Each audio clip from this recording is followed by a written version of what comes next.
Grazie. Un super applauso agli organizzatori, perché c'è un altro che viene qua a mangiare castagne, però qualcuno anche... Forse non vi hanno sentito.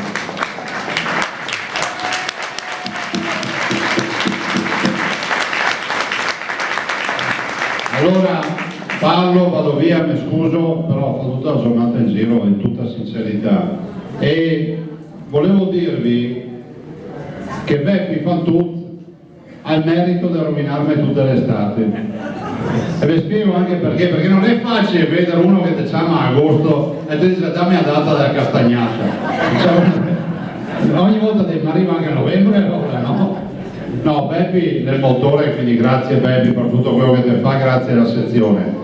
E vorrei invitare qua, mi permetto di farlo, perché ho visto innanzitutto Paolo Goppo, che c'è il nostro Paolo, e poi Gianpaolo Gordo, che ho visto anche lui, e poi ho visto anche Alberto Villanova, consigliere regionale. Se venite qua dopo immagino che avranno tutti il piacere di sentire i nostri esponenti. Saluto tutti. Allora, alcune considerazioni. Molti di voi stasera passando, dando le mani, parla del sì e parla del no. Chi è che ancora non si è fatto un'idea? Eccolo qua, Paolo. Ma però se vota no e basta, non basta dirlo se uno vuole capire qualcosa. Soprattutto se avete davanti dei cittadini e che chiede ma perché dovrei votare no? Anche perché se ve osservate, la prima roba che vi dice e che dice in televisione quando siete votate no, dicono chi non vota no vuol dire che vuole ancora il Senato. Allora, guardate, la riforma della Costituzione che andremo a votare prevede, se passa, prevede che il Senato non venga eliminato ma sia composto da 95 senatori più quelli a vita. Prima roba che non vi dicono mai, continueranno a nominare i senatori a vita e che verranno stipendiati come voi tutti sapete. 95 senatori che verranno nominati dai partiti e rappresenteranno consiglieri regionali e sindaci. Allora uno dice, se vuoi eliminare il Senato, eliminalo. Perché che devo fare 95 senatori, ancora i senatori a vita, ancora l'immunità parlamentare e ancora sto cinema che va avanti? Se te vuole eliminare il Senato, lo elimini. Però al di là di questa suggestione, vorrei ricordarvi che tra il sì e il no c'è una grande differenza. Chi vota sì sceglie un modello di Costituzione, quindi di Stato, centralista, perché la nuova Costituzione prevede che le regioni come la nostra siano svuotate di competenze. Allora se qualcuno pensa, prima abbiamo parlato di Casetta che si è trapiantato i polmoni del professor Rea a Padova, se qualcuno pensa che la sanità del Veneto sia meglio farla gestire a qualche ufficio del Ministero della Salute di Roma, deve alzarsi da questa sala, uscire e andare a votare sì. Perché noi siamo convinti invece che dove governa il Veneto le cose vanno meglio. Noi governiamo la sanità e avete visto che siamo i primi a livello nazionale per la sanità. Loro governano la scuola, dopo un mese e mezzo non ci sono ancora gli insegnanti per i nostri studenti. Questo è quello che sta accadendo. Però, sempre per parlare di Costituzione, questa Costituzione che ci propongono prevede un'altra cosa che non vi dicono, che se da un lato tolgono le competenze alle nostre regioni a statuto ordinario, dall'altro hanno messo un articolo nuovo nella Costituzione che prevede che le regioni a statuto speciale siano blindate, cioè nessuno le può più toccare. Vuol dire che la Sicilia continuerà all'infinito ad avere 22.000 forestali e il Veneto 400. Cioè vuol dire che chi vota sì decide che le regioni che funzionano, il Veneto, la Lombardia, l'Emilia Romagna e la Toscana verranno azzerate e decide però anche che le regioni a statuto speciale saranno intoccabili. Ma poi c'è un altro aspetto, e poi chiudo, che è fondamentale a mio avviso, che è quello di pensare che si dice anche ai cittadini che ci sarà meno burocrazia, no? Si dice non ci sarà più una legge che va dalla Camera al Senato. Questo non è vero. perché sempre la modifica della Costituzione prevede che invece ci sarà la possibilità di passare con la legge della Camera e del Senato e quindi sarà tutto come prima. Allora, chi vuole uno Stato del futuro più simile alla Germania vota no, perché sceglie l'autonomia, sceglie il federalismo, sceglie un modello di Stato dove il centralismo non c'è. Chi vuole uno Stato centralista simile alla Grecia vota sì. Questo è quello del grande dibattito. Dopo che Renzi a Roma stia disegnando un modello per il quale i senatori non verranno più eletti dal popolo, le province, sempre in questa modifica della Costituzione, Renzi ha detto a tutti che le elimina, si è cambiato nome sulla Costituzione, non si chiameranno più province ma si chiameranno aree vaste, non si eleggeranno più gli amministratori come abbiamo fatto fino ad ora, ma verranno anche questi nominati. Allora voi capite che se il modello è avere un Presidente del Consiglio non eletto, avere il Presidente della provincia non eletto, avere 95 senatori più quelli a vita non eletti, voi dovete votare sì. Noi invece crediamo che la democrazia passi attraverso il suffragio, passi attraverso il voto e quindi difendiamo fino in fondo questa operazione. Vi annuncio peraltro che la Lega mi ha chiesto di andare, siccome votano anche i nostri emigranti, quindi mi ha chiesto di andare tra 4 giorni, farò Argentina e Brasile la prossima settimana, a parlare a tutte le comunità dell'Argentina e del Brasile che si riuniranno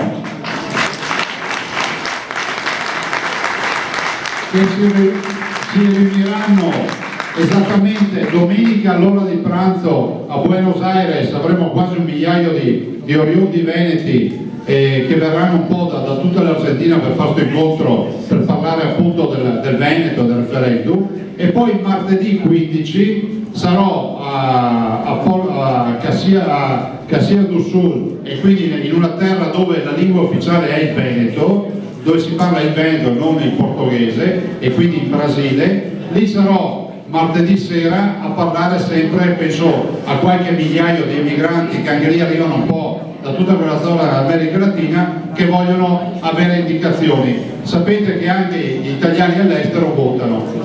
Vi aggiungo un'altra cosa prima di salutarvi, che ritengo fondamentale, che è quella di dirvi come stanno le cose invece per il nostro referendum. Penso che siate interessati al referendum dell'autonomia della regione del Veneto. E se vi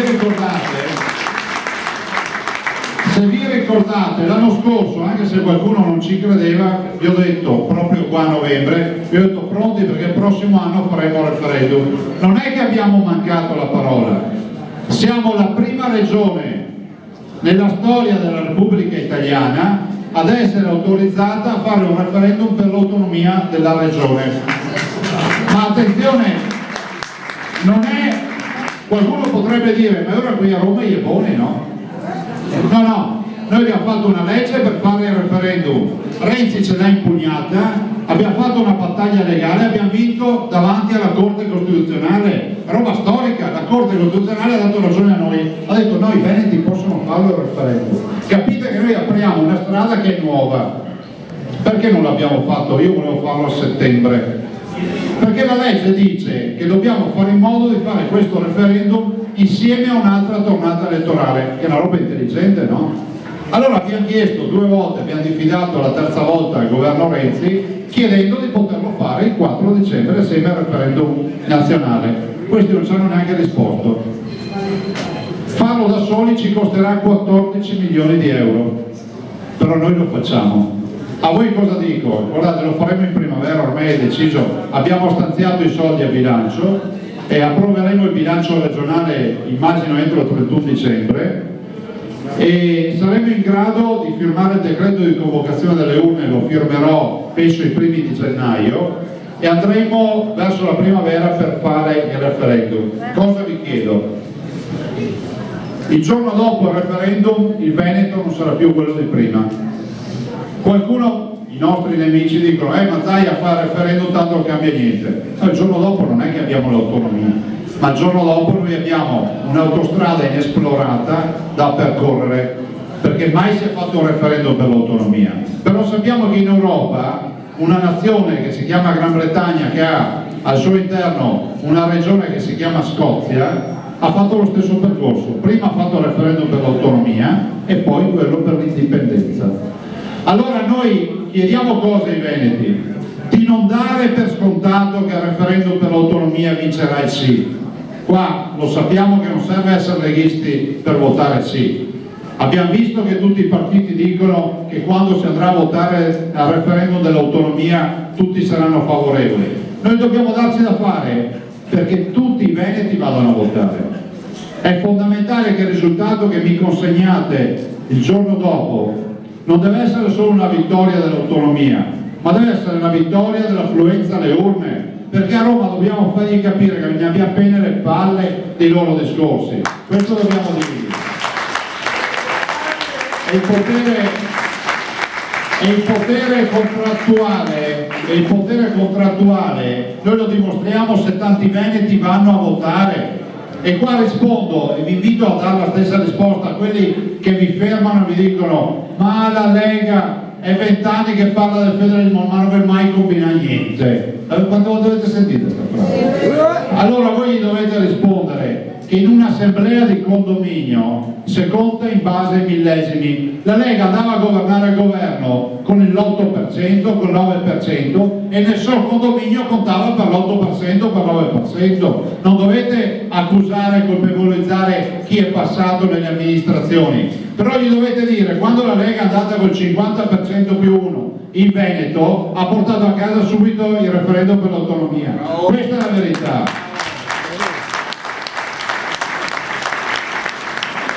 Guardate, io capisco che al momento uno può dire sì, parliamo di questo referendum. Noi stiamo scrivendo una pagina di storia.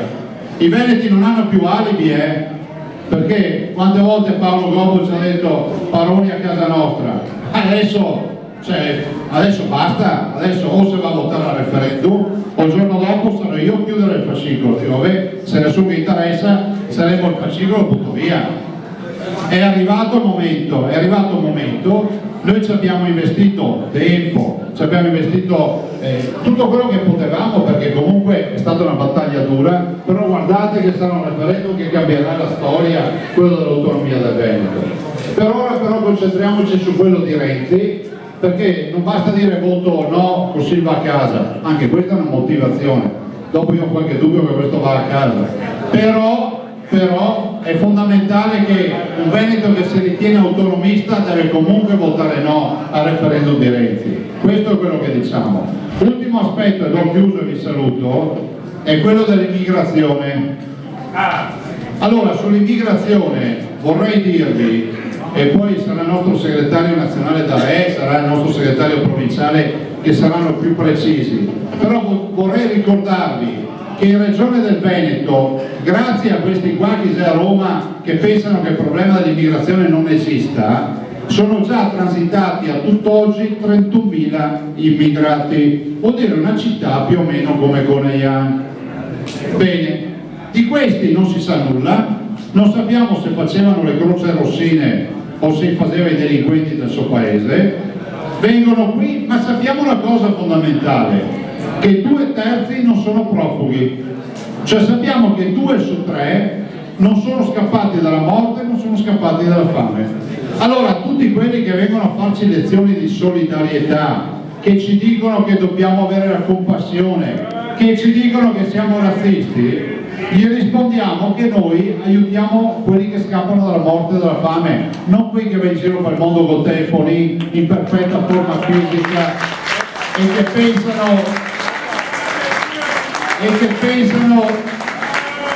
pensano di venire qua a dettare legge, anche perché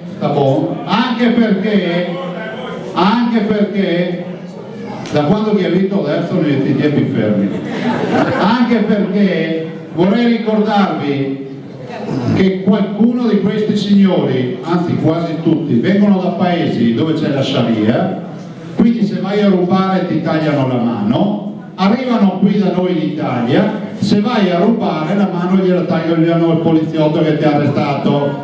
Questo è quello che succede. Noi la stiamo prendendo troppo sotto gamba sta roba del rapporto con queste persone. Per questo la Lega chiede l'inasprimento delle pene, chiede la certezza della pena, chiede che i poliziotti possano usare il manganello e le manette e non chiedere per favore ai delinquenti, e chiede soprattutto che la legittima difesa sia un valore, perché se uno ti entra in casa tu devi riuscire a poter difenderti e non devi andare nel banco degli imputati. Io vi saluto e vi ringrazio. Questa sarà una settimana intensa perché lunedì avremo i 3 governatori, cioè sottoscritto, Maroni e Totti, qui in Veneto, e presenteremo la nostra finanziaria contro quella che ha presentato Renzi, che è piena di bugie, e presenteremo appunto tutta la nostra operazione, e sarà anche l'occasione per parlare ancora di autonomia. Ringrazio tutti i militanti per quello che avete fatto, che state facendo e che farete. È fondamentale il vostro aiuto sulla partita del nostro referendum, è fondamentale l'aiuto, è fondamentale informare i cittadini, ma soprattutto sarà fondamentale quando parleremo del referendum di Renzi, ma anche del nostro, che tutti vadano a votare, che tutti vadano a votare. Attenzione, perché il referendum di Renzi non ha il quorum, basta che vada una persona, vota sì o vota no, che ha vinto quello che ha votato. Quindi tutti noi dobbiamo andare a votare il 4 dicembre. Grazie.